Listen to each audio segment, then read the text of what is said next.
You lead the entry on the track Tom's Diner by writing, "Who would have suspected that this simple melody would go gangbusters on the charts, or that the idea would evolve in such an unremarkable setting?"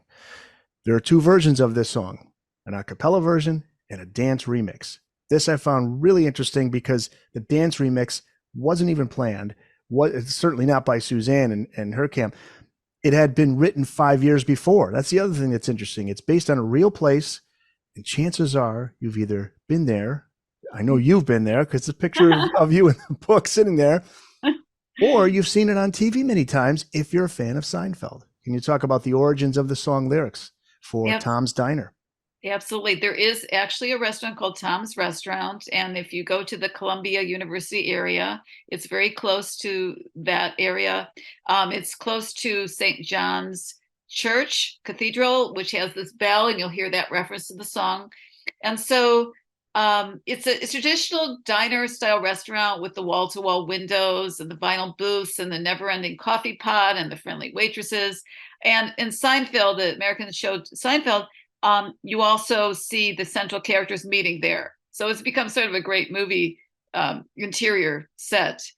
And it inspires Suzanne because she would go there. She was, I believe, working as a receptionist, didn't have a lot of money. And it was one of those rare places where you can just, buy the coffee and sit there for a few hours and write in your journal and nobody bothers you. And there was always a passing parade. There was always some drama outside the window. And so she was taking copious notes about what was going on. And so that's really how she came up with that narrative. And like you said, it was a cappella, at that point. But it was a great place to write. Yeah, the a cappella version would also lead to Suzanne being called the mother of the MP3. Why is that? Well, a scientist heard Suzanne's voice, and she has this very clear, warm tone to her voice. And so he heard Tom Steiner and he said, I can use that song as a test in terms of developing the MP3 format. So that's what happened. And because she became the perfect prototype, she honestly earned the name the mother of the MP3. I Happy love it. That's the ending. minutia moment of the episode right there. I love that little trivia. Yeah, the a cappella version reached number 58 in the UK, number 26 in Ireland. But in 1990, it becomes a massive hit, number 5 in the US, number 2 in the UK when it's released as a dance remix.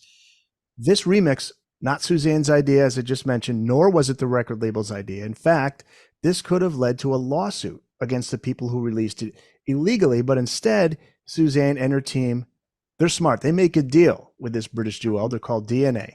Can you give us a timeline for this unexpected remix hit?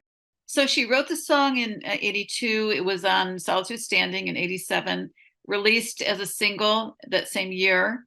And then DNA released the remix version in 1990, soared to number one in Austria, Germany, Greece, and Switzerland. And yes, as you said, it was certainly a contentious situation. It could have been a copyright infringement issue. But the thing was that Suzanne said, it's really popular and it's a different version and I kind of like it.